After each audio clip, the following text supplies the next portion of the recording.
Salut les passionnés, Foot Radar, c'est parti, on perd pas de temps et on démarre pied au plancher. Cette semaine, le football européen a vibré au rythme d'une mélodie africaine intense et sans fausse note. En Ligue des Champions UEFA, nos pépites ont tout simplement mis le feu. Sport News Africa nous le confirme.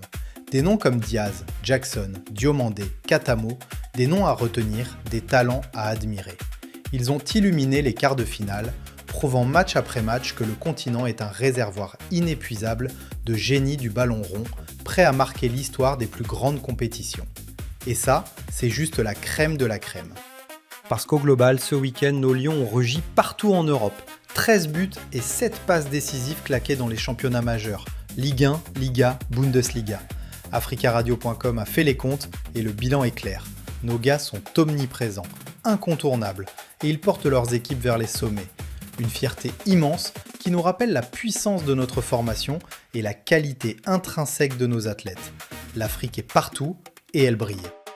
Mais quand on quitte l'éclat des projecteurs européens pour les coulisses continentales, ça frotte un peu plus.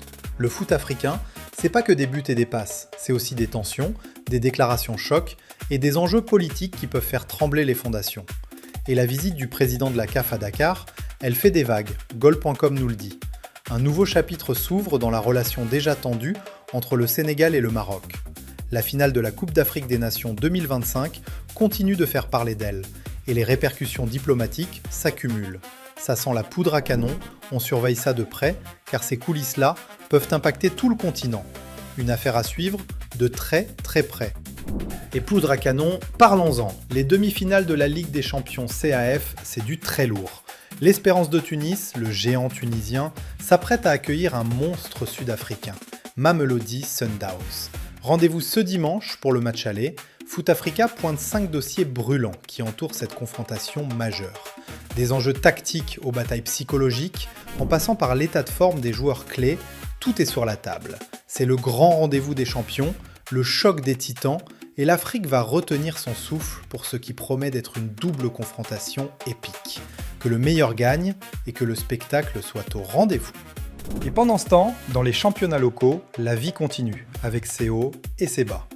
En Tunisie, le club africain valide enfin sa victoire face au CA Bizertin. La commission d'appel de la Fédération tunisienne de football a confirmé la décision de la Ligue Dixit African Manager. C'est un soulagement pour le club africain. Cette décision cruciale stabilise le classement et met fin à une incertitude qui pesait sur la Ligue 1 tunisienne. Pas de surprise finalement, la justice sportive a parlé et la victoire est bien acquise. Un dossier clos, place au terrain. Au Sénégal par contre, c'est un coup d'arrêt. La grève des transporteurs a forcé la Fédération sénégalaise de football à repousser les quarts de finale de la Coupe du Sénégal 2026. CNews l'annonce, un impact direct sur le calendrier local et la préparation des équipes. Quand les crampons rencontrent la réalité sociale du pays, le ballon doit parfois attendre. C'est une situation délicate qui montre comment des facteurs extérieurs peuvent bousculer même les calendriers les mieux établis. Espérons que tout rentre dans l'ordre rapidement pour que la compétition puisse reprendre ses droits. Et une nouvelle, certes moins joyeuse mais pleine d'espoir pour l'avenir, le Malien Mahamadou Doumbia, talentueux joueur d'Al Ittihad, a été opéré avec succès d'une rupture du ligament croisé à Lyon. Courage à lui, Mali Actu nous donne des nouvelles rassurantes, confirmant que l'opération s'est déroulée sans accroc. Le chemin de la rééducation est long et difficile, mais on lui souhaite un prompt rétablissement et un retour en force sur les pelouses. C'est une épreuve pour tout athlète, mais sa détermination est connue. On est tous avec toi, Doumbia. Mais revenons à l'euphorie du mercato, car ça bouge, et ça bouge très fort en Europe. Magnès Akliouche, la pépite franco-algérienne de l'AS Monaco, il affole la première ligue. Foot Africa nous révèle que les clubs anglais se l'arrachent comme des petits pains. Son aisance technique, sa vision du jeu et sa capacité à faire la différence en un instant ont tapé dans l'œil des recruteurs les plus exigeants. Gros potentiel, gros chéquier en vue, Monaco va devoir s'accrocher ou préparer une vente juteuse.